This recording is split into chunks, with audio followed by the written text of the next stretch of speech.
Righto guys, welcome back. Got a big TD in today, bit of a big touring setup. So 35s, TD42, a Rashi turbo, bit of a top mount. Looks like a Dylan Logan manifold on there too. It's got an external gate, nice airbox, snorkel, all the rest. I'm not sure on exactly whose pump it is, but it sounds and feels like a bit of a built 11mm. Coming today, I think he just put the pump on the other day. It's overfueling like mad, pyros through the roof, pouring sort of like there's no tomorrow. So I just wanted the thing cleaned up, make it actually drivable. So I figured this would be a good example to go through a little bit of the diesel tuning and, you know, kind of some of the things we actually change and what we look for and what we go through with the tuning. It's probably a super quick video. I've done 10-15 runs on it. I might do another run just to get one on film. We've got a bit of a run of the, it's got a screamer on this thing shooting out some nice flames, so I'll chuck that in as well. But just go over to the dyno screen now and just run through a few things on there and what we're actually changing and trying to achieve. Righto guys, got me a little Milwaukee magnet here as a bit of a pointer so I can try and get the whole screen in here until I figure out a better way of actually filming this. But as you can see, as she come in, made some pretty good power, 237, up in that 670 Newton meters, 26 pound at a peak AFR of 17:1, so way too rich.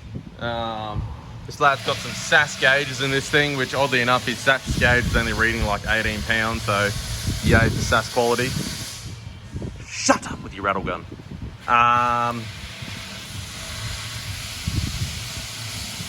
Yeah, well, I'm just gonna keep going.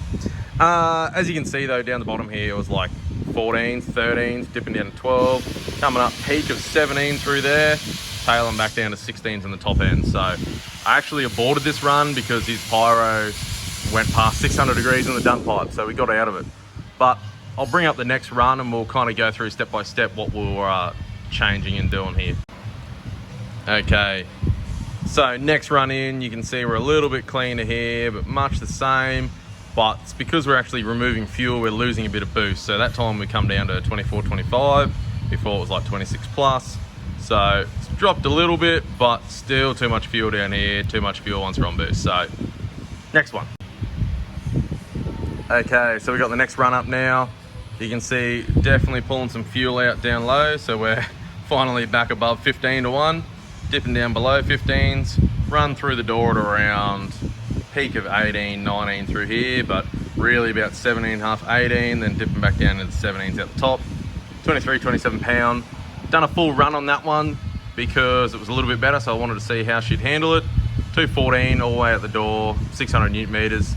Still cracking 500 plus on the pyro, which on a short, I think these dyno runs are about 13 seconds long. Ramp rate's 60 from 50 to 100, so actually I'll just bring that up and double check it. Okay, so I don't know what I said before. I think I said like 16 seconds, but it's about 11, 12 seconds. So about a 12-second foot flat run from 50 k's an hour up to 120. So pretty much similar to if you were going to pull out on the highway and just hold the thing flat and send it all the way up to 120 k's. So on this run, the pyro is still going past 500.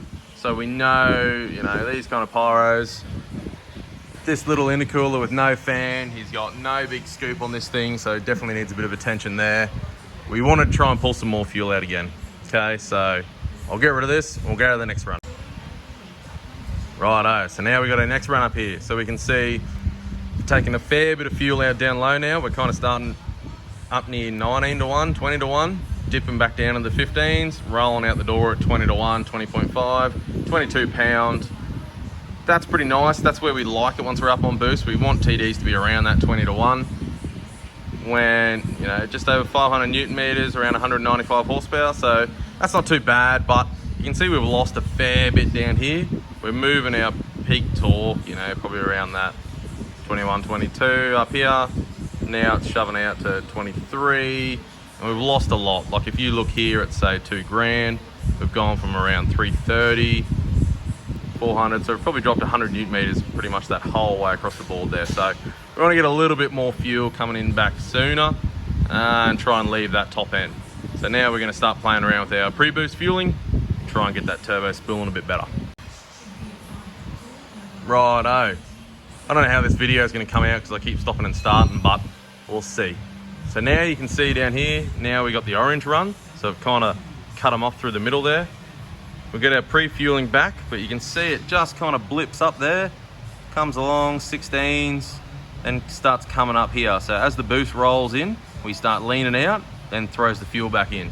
So that tells me we got enough pre-fueling, but we've got too much spring tension. The diaphragm and the pump's not pushing down when the boost gets onto it. So what I'm talking about here, we come over and have a look at the pump. On top of the pump, you've got that little screw adjuster. That's your pre-boost fueling. So that sets how far down the diaphragm, the fuel pin, fuel travel, sits before this line here applies boost pressure on top of the diaphragm and pushes it down in. Okay, so that's our pre-fueling. But underneath the diaphragm inside there's a spring. This has too much spring tension on it. So as it was starting to build boost, the boost couldn't push the diaphragm down and start supplying the fuel quick enough, which gives us that plenty of fuel here, and then it kind of leans off, then rolls back in. So that's why we're matching it here.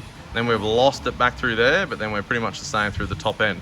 So the next one, we went into the pump, made a few adjustments to the spring tension, try and get that little bit better, coming on a bit stronger. Okay, we've got a fair bit going on here, but I kind of just wanted to leave them out there so you can get a bit of an idea as to, you know, all the little changes and what kind of happens as you go through trying to tune these things. So if we come down here now, the last one we just put on is the purple. So we've actually picked up a little bit better through here, matching most of the other tunes through there. We can see we've come from this blue, added some pre-fueling, then taken away some spring tension. Now we're kind of rolling through this area here. So coming on much better than the blue one. Our fueling now pretty much rolls 16s along there, dips down, just hits under 15s, comes up, rolls out the door. So I did get out of that one early because I wanted to go in and try and add a little bit of boost and just make some other changes to the pump. So we'll go ahead now, I think, to our final run and see where we ended up. Righto, so now we got our as arrived and our final run where we kind of finished. Considering this girl's, got me fan there, she's scorching. Considering this thing's pretty heavy, some sort of a rooftop tent going on up there, I don't want to run this thing too rich. Rooftops add a lot of drag, lift ties add a lot of drag, small intercooler, small fan, small scoop, no fan on the cooler. Wanted to make sure that we kind of kept up around that 20-1. So you got to remember when this thing's in on the dyno here, we got no fans on the cooler. She's probably running pretty damn hot.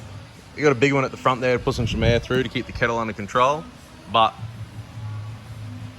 as you can see here, we started off north of 15s, dipping, just tagging that 15-1, then coming up, settling around pretty much that 20-1, 21-1 the whole way through till right at the end here. Don't mind this little bit of a blip. That was actually me kind of leaning off the throttle, and then I stabbed back onto it again, just getting slack. But no real loss in torque down low. If anything, we've gained a little bit from cleaning up some of that fuel, so it's not choking so hard. Come down a couple of pound in boost. Still making a healthy 580 Newton meters, 209, 210 horsepower. So super happy, super clean. It's only running 21, 22 pound, much better. So hopefully that gives you guys a bit of an understanding as to, you know, kind of what we change, what we're looking for, what we do when we do tuning. When it comes to a pump like this, it's actually got a proper boost comp and we've got some fuel to play with. We've got a lot more adjustment, and that's where, sorry, I'm sweating like mad. That's where having them set up on the dyno and kind of spend the time and go through them is worth it. We probably spent an hour and 15 minutes maybe on this thing. Considering that we didn't have to touch anything, that was purely just pump tuning, that's pretty good. Does have a few concerns I'm going to have a chat to the customer about. Obviously his air filter is clogged up full of shit, so really when you want to come in for a tune, you should be sorting that stuff out. No hose clamps on his intake joins. We've got a fair old boost leak here. Anywhere you've got oil weeping out is a great sign you've got a boost leak. Not the biggest fan of these big clamps. They're nice and wide and you can get them up done pretty tight, but because they're so wide, they spread their clamping force out over a wider area, so they don't really get the clamping force. But my gut tells me that, I can get the camera in the right spot. My gut tells me the problem is actually this pipe. It looks like it's coming around, he's trying to clamp on the radius, which means you've got a kinked off pipe that hose is trying to clamp to. So I dare say he's probably gonna have to change that to get it any better. Yeah, and I'll have a chat to him about obviously adding a bigger scoop, getting a fan. He's got heaps of room under that cooler, so I would crank the biggest fan I could under that bloody intercooler, wire it up off here so you get ignition so it runs as soon as the car's running. You can't have cool enough intake temps in a diesel. I know a lot of people come in, they're like, oh, I might, don't have an intercooler, didn't come out with an intercooler, don't need it. Yeah, sure, manufacturers didn't put coolers on there because it was cheaper and they didn't have to. Diesels don't suffer ignition knock like petrols do, like we've had 180Zs come in here with no intercooler, put the temp probe in, stuck our temp probe inside the pipe. On a sustained run, just sitting there holding 100 k's an hour, we've seen 150, 100 sharp. We've seen 150, 170 degrees coming out of the turbos. So, and that's only running like 15 pounds.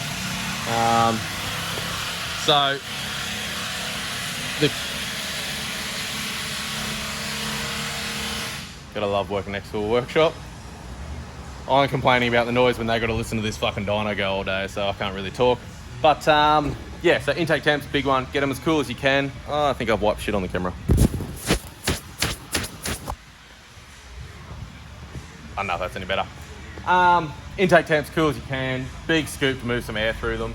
Intercooler is only as good as the airflow it receives. So if you've got an intercooler up top there, don't forget your engine bay is a goddamn oven. So the idea of an intercooler is to transfer heat from your charge air to the atmosphere. So if you've got that intercooler in a 100-degree atmosphere, it ain't going to transfer temp real well. So anything you can do, heat shields, turbo beanie, like I'd be talking about him to get that turbo wrap that dump pipe, just get rid of that heat. You'd be surprised how much heat pumps out of those turbos, man. Thing is, it's not too bad, but it's been off now for probably half an hour. Yeah, I'll have a chat to him about those few things, but I think that'll probably do this one for today. Just wanted to make a quick little video on this thing, get a bit of video of the screamer shooting some flames, because that's pretty cool.